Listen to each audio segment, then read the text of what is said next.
Whoa, whoa, whoa, whoa. Hey, what do you got here? There's a chomp on my gum. Uh, August 16th, 2020. Rick Amey, Canada. There we go with this plugged up ear again. Did I say that? Yeah. Rick Amey, Canada. From Kingston, Ontario, Canada. Hang on, here we go again. I'm going to get up and walk. The last time I walked this year, unplugged, whatever. Now check out this place here. I just outside of these trees, I used to play touch football all the time back in the 70s when I was like, I don't know, 13, 14. Check it out. I don't know if I ever came in here. Cozy little area.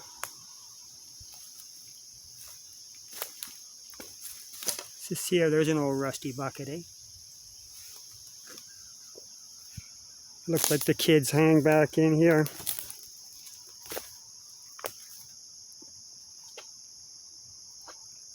What's this over here? Oh, they had a chair in here at one point.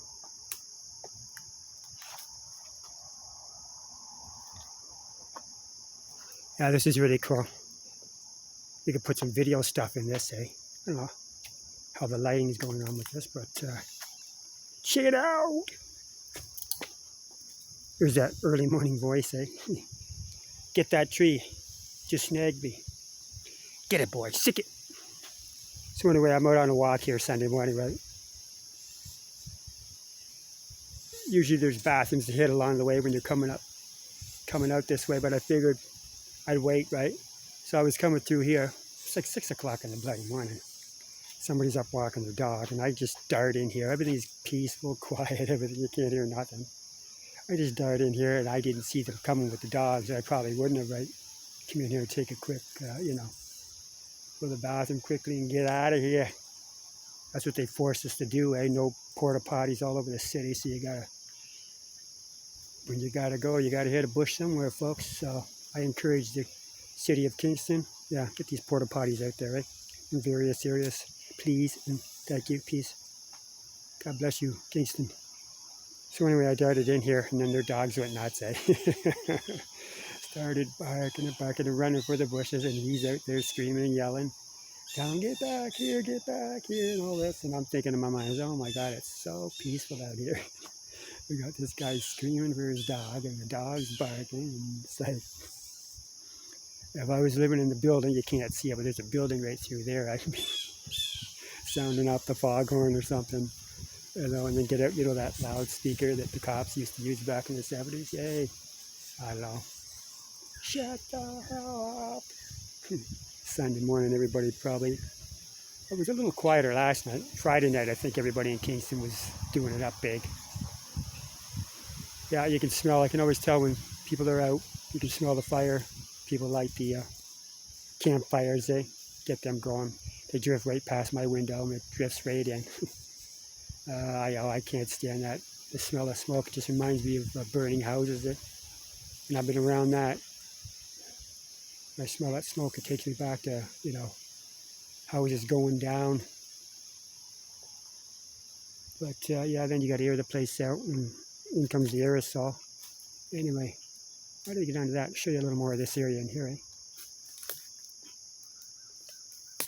See if we can hear the birds chirping. Chirp for us, birds. Close up on the trees. I just thought I'd, like I said, I hadn't been in this area. I don't know if I was in here when I was a kid or not. Maybe. And I just nipped in here, and yeah, this is kind of cool. Good, come in here, quiet, sit down. And have a sip of water and a cookie before I take off. Maybe I should do that while I'm talking. Ooh-wee, like I said before, watch Rick eat, eh? Should go back on that last video there, music let me in, eh?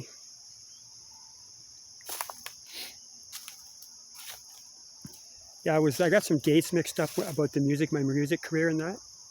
So I'm going to be quick on that. I started in '83, was it December '83, and January '84. That's when it all got started into a 37-year career. And then I did the drums pro for 10 years. Then it was 92, 93 when I sold all the drums and stuff and moved on to the acoustic guitar, back to singing and songwriting with the guitar. And then it was October '92 when I wrote that Green and Red Soul song. And then that band, Granny's Tea Party, was starting at that point there in '92, around October '92. We were jamming, writing all the songs, getting ready. I was in a lot of bands over the years. Other bands from London, a band called Taplash, that was going places too. Somehow it ended. I ended up leaving the band. Yeah, something happened. I won't say what happened, but I wasn't hanging around for that. But that band was going too, eh? We were winning Battle of the Bands. We were on radio. We did a video with, thanks, hey, cheers, peace. Thanks up Ryerson University out of Toronto. Did us a free video. We had to pay for the tapes, eh? And we got that up. They were playing that on Much Music and whatnot. Now, that band was going up. We had a manager booking us all over the bloody place. And stuff just failed. Other bands were down there. Another band I played for was Skyscraper, all Van Halen tribute band. The original Face First band, around 88, 89, 88, 89. Then I moved out of that. That band ended. We were pushing and pulling, trying to get bass players and stuff. Then I went off to do this Van Halen tribute band thing. Then I think I went back to get that Face First band going. And then that went on for about a year and a half. We were doing originals and stuff. That bloody year still plugged up. So that went on for about a year and a half. Riptides, we used to play Riptides in London all the time. Hey, cheers, peace to that guy. I think his name was Tony. He was a cool cat. That was our bar. Every band's usually got a bar in town when they were playing, eh? Where you draw. So I think we got it up to, hey, thanks, Tony. We got it up to a couple of cases of beer and $50 a night guarantee for the guys. Actually, I think, it was a New Year's party, so we probably made about 150 that night. I never take less than $50 a night for each guy. Then you get your expenses or whatever, eh? But then I think Tony had something to do with Norma Jeans. God bless you guys too, eh, Norma? Thumbs up. You guys are still going as far as I know. That's a big bar. You want to go to London and play, guys? Norma Jeans, that's cool. I don't know much about London anymore, what bars are going on, where to play. I haven't really been around that place for, when did I leave? 2004. I've been back here and there, eh? Oh, speaking of drumming, anyway, I didn't just quit altogether. I was doing open mics here and there. We did a lot of jamming at my brother's place. Yeah, we'd have the guys over on the weekend or whatever, get the old beer going and whatnot. I have buried, I think there's like 24 90-minute tapes all buried away with jams from various different people. Thumbs up, peace to all the people that were on those tapes. They're all buried. You don't see any drumming and stuff like that those years of mine up on Facebook or anything, because it's all buried and it's all on like VHS. It all has to be pulled out of the boxes and run through all the electronic equipment to bring it all up to MP3s and MP4 stuff. So I don't know, maybe I'll thinking about maybe saving that for an older project, eh? So yeah, I got tons of stuff just sitting there, eh? All the drumming. I got one of my solos when we played Riptides. I had a buddy come out with a video camera. He videotaped one of my solos. I was a soloist drummer. Always did solos. Now the wind's coming in here, I better pick it up. But there was all kinds of stuff there. Went on over the years. All the different drum kits I played on and whatnot. All the different people I met. So I didn't get into all the stories. There's just so much to talk about. But these videos will act as a, type of thing where somebody's writing a novel about their life or whatever. So, don't know if we'll ever get there, but these videos will give you a roundabout overhead of me. I'm going to post a picture. I snagged a picture in here of this place too, eh? I'm calling it the Dust Run. The Dust Run. Reminds me of Rum Runners out of Windsor. gonna play that bar down there in Windsor. Trying to break the wind here, eh? It's called Rum Runners out of Windsor, Ontario.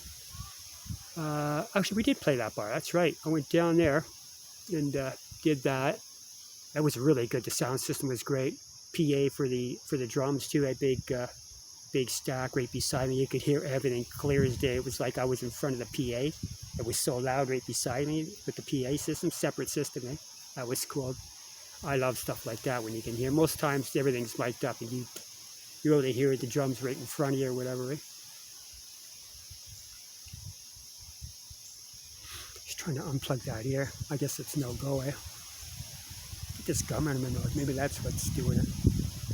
So anyway, I did that show there and did my solo, and one guy come up and he says, you know what, man?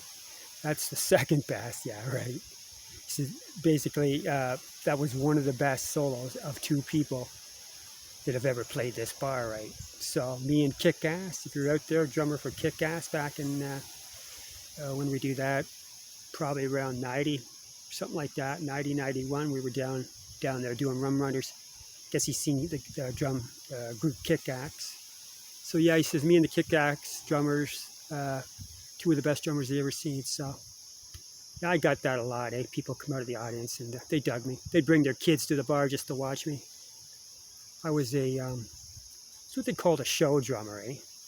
I spun the sticks in both hands and fingers different ways, and I played drums during my performance. It all became part of my routine to play, and I'd be spinning the sticks in my fingers and hitting the cymbals and playing the drums, just spinning at the same time. And then stuff that people never ever seen, whereas I'd take the stick and I'd play the drums, I'd hit it off the drum like half spins, go all the way around the kit. I never did that live, maybe, not sure. It'd come up, spin, half, sometimes I'd do holes. It was all done mostly in the practice or whatever. So I'd spin it up, catch it, go all the way around the kit. And then one of the last tricks I was learning was hitting it off the drum kit, or off the snare rather, spinning way up into the air, coming back, and me catching behind my back, both hands. Ambidextrous I am, so I was always learning everything with both hands. So I would do that, and then there's another trick that I used to do that I've never seen anybody in the world do it. Now that I'm broadcasting, maybe somebody's going to attempt to do it. Whereas you're spinning the sticks in both hands, and you're crisscrossing your hands over and under at the same time you're spinning, doing rudiments on the cymbals. Used to do that back and forth, crisscrossing, playing rudiments all across my cymbals. So I never seen anybody do that. That was quite the trick. Basically, I became a show drummer. I became more advanced than just your basic drummer, just your average, just doing the beats and whatnot with the typical. I played match grip. Traditional grip is different with the left hand, or if you're a lefty, you'd hold it. Figure it out. Google it. You'll read about it. Match grip and traditional grip. I was a match grip drummer. Actually, I did. During practice, I would practice both match grip and traditional grip, and both hands. Always putting both hands into the mix, keeping them both up to date. And then what else? Actually, let's get back to the biggest kit I ever had. Say that because I never said that before. Was a triple bass, triple hi-hat. So it's 1, 2, 3 bass, triple hi-hats, 2 over here, one underneath the one, and another one posted to the right. So 22 cymbals across the top, 3 rototoms right in front of my snare. I got 2 toms here, 2 toms in the middle, two toms over here, and then 2 floor toms. So how many? And then a couple of electric drums. Then I had the Tama octabands. There were 8 of those. 3 sets of chimes behind me. So it was huge. So how many drums would that be? So 3, 4, 5, 6, 7, 8, 9, 10, 11, 12, 13, 14, 15, 16, 17. And then the octaves, 17 drums of the octaves, 17. So 25 drums probably in all. Complete kit. I bought my kit back in the day when I was looking at the Tama. It was a Tama magazine, and who was it? It wasn't Dennis Chambers on the cover. I have to think about that one. Billy Cobham. Billy Cobham was on the cover of Tama back in the 80s, and I seen him, and he had a huge kit too. Neil Peart had a huge kit, so I just went that way. Then eventually, I downsized it a bit or whatever. Traded in some stuff. I got him to make some road cases, Just spit it around here a bit. I got one of the guys at the store to make me up some road cases, and they were huge, And I was working out at the time, of course, so I could lift the stuff, right? But the rest of the guys in the band, they were nuts. I was like, no way. They had to carry it all. They weren't used to lifting. Like, these cases were big. They were like, I don't know, about 7, 8 feet long by about maybe 3, 4 feet wide. 2 of them, stock and everything in there, It was crazy. So I downsized all that. The things you go through, when you're beginning, you're just crazy to do it, Anyway, take a look there. Can you see that, son?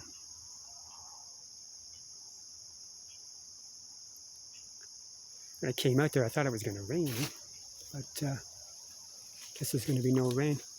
Beautiful sunny day. Actually, Kingston's getting more heat than it used to get last year, Like this year has been hot, going on like almost every day. We're not getting a break. Don't want to complain, because winter's on its way, Winter. Anywho, what else I got to say? Not much. Just want to tap in. Typically, I've been saying I got not much to say, and then I go on for like 45 minutes. Actually, it was back to back, like 52 minutes, 50 some minutes. So yeah, I got to watch. Basically, yeah, it's like, it's nothing. You're standing around talking, but I don't mind talking, but people are busy, so you can almost like, oh, okay, I got to set my clock aside, set some time aside to watch Rick's video, like an hour. It's like you're turning on a program or something, a soap show or whatever, or a sport. Well, we'll watch Rick while we're getting warmed up for the sports, whatever you're watching. Anyway,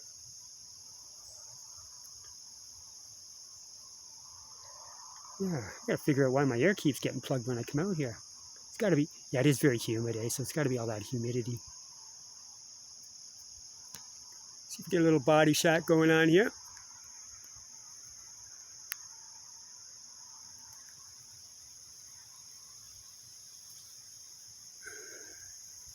Notice I look awful thin when I'm watching myself. I don't know. Just whether I'm really that thin or not, And my glasses, my eyes are bad, so. Yeah, I took a couple of snapshots in here, and it was trying to get the body thing with the head thing. I love I'll post them, because my head came in, and my head was like huge, and I got this little skinny butt. It's like a comedy thing. Maybe I'll put one up for a comedy. I'm not sure. It's like a comedy with a big head and a little tiny little body. It's like slapping a head onto a boy's body or something. You know what I mean? It's crazy. I never tried that before. Tried to get your whole body in or whatever. Yeah, somebody's got to take it from a distance. Can't do it sitting here. Anyway, yeah, I don't hear that guy. Oh, pardon me. He was traipsing all up through the park. The park's just over there. Walking those dogs. I think the dog wanted to take a sniff out of it. I don't know. Who is that guy? Where'd he go? They're always friendly. Once they get up to me, they sense that I'm a nice person, What was I going to say about dogs? Just heard something about our senses. I think they said it was in our nose. Our senses are like, we got like, was it 3 million cell sensors in our nose, and dogs are supposed to have like, I don't know, did they say 100 million? Or so, I'm not sure, 30 million or up to, you'd have to Google that. I forget what she said, but it was way above us, their sense of smell, because I heard once that, well before you even get near a dog, they've already sensed the smell of you from like quite the distance, maybe 100 or 200 feet away, right? So they can smell really, really good, So typically, I don't know, who knows, whether those dogs are just like that, especially the little ones. Not all dogs. So we see somebody, better bark, better protect our parents. Or they just want to be friendly. Come on over, hey, pet me. They like to be something like to get pet by strangers. I love cats. I'm a cat lover. When I walk up here, cross into Vision Street. Yeah, there's one cat in the window. I'll be going, hey, kitty. Couldn't see me this morning because it was dark when I come up that way. But anyway, okay. Take care. Peace, love, and happiness. Happiness. Happiness to you. Yeah. It's a drag when you can't hear what you're talking and singing or trying to sing anyway. Which way did he go? Which way did he go? Which way did he go? Whoa, whoa, whoa, whoa, whoa, whoa, whoa, whoa. Whoa. Yeah, I like that one the other day. It went da da da da da da da. Get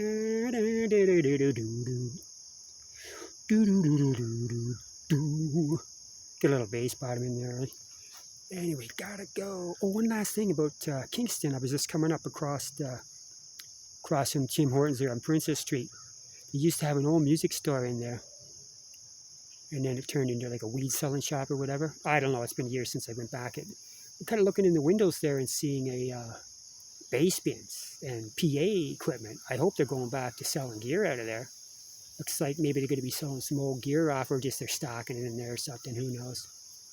Maybe I know what it is. The guy that owns the property still owns the property and still into music or whatever. Who knows? Maybe going to open it. There was a cool cat in there before. He used to play in a funk metal band. God bless you. Peace up, man. Cheers. Forget what band you said you were in. You were heading to Montreal. That's right. Back in when did I see you? 2005 maybe, something like that. Anyway, you guys take care. You're the best, eh? Salute you all. Look over there. Oh, here's some artwork, eh? Check out some artwork before it's spooky. People drawing flowers. Eh? Flowers on rocks. Yeah, somebody was saying that, and I see it too, eh? People drawing little things on rocks, eh? Little statements and sayings, and leaving them in different places. Well, when I was doing that 20-mile walk out there was one, somebody did it on the rock, and it sat on one of those little electrical boxes. It was there for weeks and weeks and weeks, eh? That's how good the neighborhood was, eh? You know, any other, I won't say it. You get the wrong person going by there, they grab the rock and away it goes, eh? But it probably sat there for a month or so, eh? Yeah, out in the Bay Ridge area. God bless Kingston. Peace. Thumbs. Good luck. Everybody's opening up, eh? Come up the Princess there in the motel. It's just packed, loaded. And I thought, okay, right on. Something must have went down last night. And so the motels are starting to pack in. That's cool. Things are getting back to normal, eh? Just got to ditch these face mask things and feel like a normal person again, eh? Oh, yeah, one last thing on those face masks. Yeah, I guess I heard in the radio there, they were saying that people are starting to come out with like ones that are littered with diamonds and shiny. It's like a new trend or whatever. Right? Get a designable one, you know. Yeah, somebody should, for a joke, actually they have did it. Yeah, get a face mask with an air hose, on a tank or something. I'm just kidding. Yeah, I do not want to end it like that. Oh, let's get back to the drums a touch there. What did I used to use? Well, I played on, first kit was Tama, and then I had a Ledwig kit, and then I don't know what that other kit. I made a kit out of PVC sewer pipe and rototons and all that. But sticks I used to use. I tried the Vic Firth. I went to the is it Zildjian Timbali sticks, so it's flat on both sides. Because those wooden tips and I hated the sound of the nylon tips. Yeah, they were too much of a ting. Those wooden tips, they'd be broken in seconds. Hit the cymbals a few times, bang, they're gone. So I used the Zildjian timbali sticks. It's about maybe ½ inch all the way from one end to the other. Yeah, the only thing that took them down was the chipping of the cymbals. I used to have my cymbals straight, flat, straight across. So cutting in on the angles, it's like chopping a tree down, chipping it away. Eh? They lasted quite a long time though. A lot better, because sticks are expensive. And I looked at the prices now, I was like, holy crap, eh? So you want to get a stick that lasts, but they got new types of sticks, eh? I don't know if they're nylon or whatever, plastic or nylon. Every drummer has his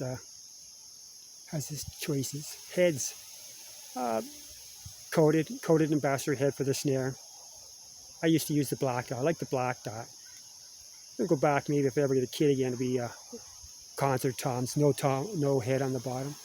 That's what I had originally with the Tama. That's cool. Phil Collins from Genesis and Phil Collins, he used to play with a kit like that as well. Yeah, he's a top-notch drummer. In the Air tonight when that came on. Yeah, every drummer around was playing air drums to that, eh? In the Air tonight. Yeah, God bless you, Phil. Excellent singer, excellent songwriter. Right on, man. God bless all you guys from the 80s, 90s, everywhere, everybody. Peace, thumbs. I should play. Gotta move, gotta move, gotta move. Okay, you guys take care, eh? All the best. Have a terrific Sunday. I know you'll probably get this later on, another day down the road or whatever. But it's always a pleasure doing business with you, eh? Doing social business. Eh? Hey, Jeff from Windsor. Oh, I think it's called OMS. You have to Google it. I was talking about my buddy's business, audio, video out of OMS. Oh, and Jeff, if you're listening, when I told that story about the Granny's Tea Party and the Tea Party, the similarity of as you in the band, I think I read that guy's name was Jeff too. So that was like, what? That even was like even more about it. Like, is that Jeff? Then I read the last name, and then it wasn't you. But anyway, yeah, maybe you're watching there, Jeffy. Yeah, I got your for sure, eh? For sure, man. See, you don't know where I'm going to end up any day of the week, right? Well, anytime. Yeah, I don't plant my foot. This where I'm at, that's not where I'm planning on leaving. My idea for retirement would be, I want a house by the lake. Sit down there with one of those jacuzzi, not jacuzzi, what I'm talking about. Those little huts that you put out by the lake. No, I can't even think, eh? Yeah. Either that or tucked into some little subdivision area. Very quiet and peaceful. Who knows?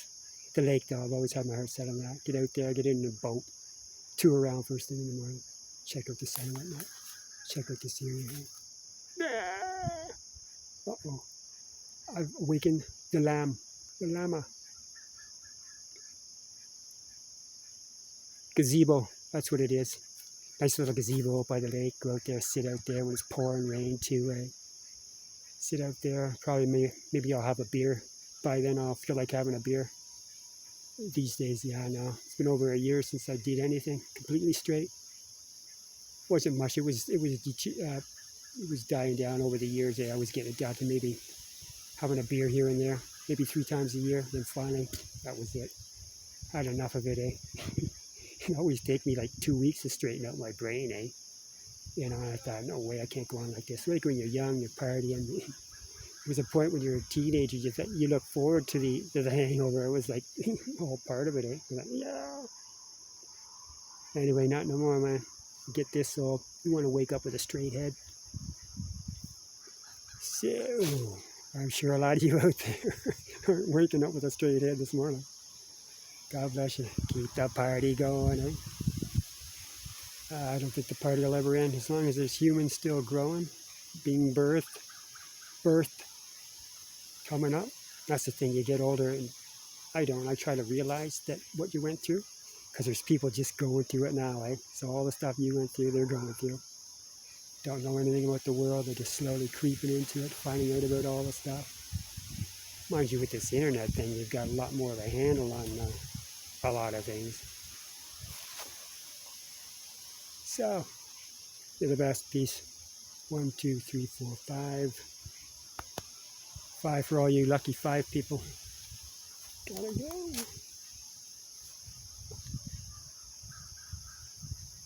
Get a little pose here, eh?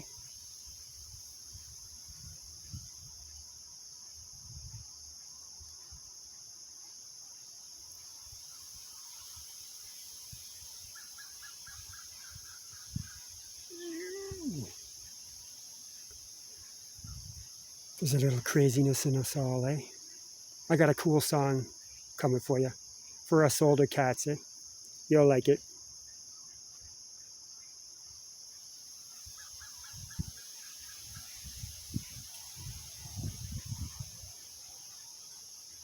Whoa, whoa, whoa. Little trick. Pretend we're on a ride, eh? Yeah. A ride at the fair. Now, what would do that? The zipper. Used to love the zipper. That was cool. Remember the zipper, folks? At the fair. What else was that? Salt and pepper shakers. They were cool. Was that whirlwind or whirl something? And used to spin like this, go around like that, and then you get it going and going on an angle, then you'd be like this, flying around. Yeah, don't be downwind to somebody, letting their stomach release out of their mouth, and that's a bad note down on. Yeah, that never happened, but every time you get on that ride, you'd smell something, eh? Yeah. You always do. Well, people would talk about stories, eh? Would you have to eat? There it is. Yeah. Hopefully you're not watching this while you're eating. Note like that. Eh? Oh.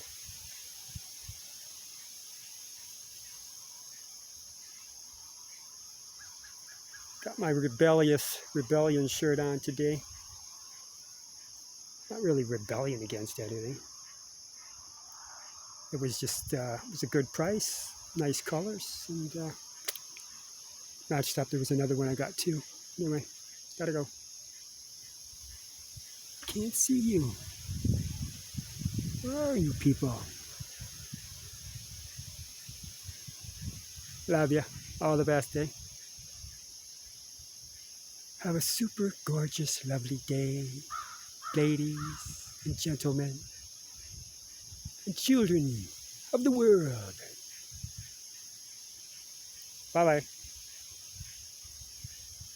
Bye-bye. Sounds like I'm on the phone, eh? Well, yeah, I'm on the phone recording. You be good. Peace. Amen. Love you.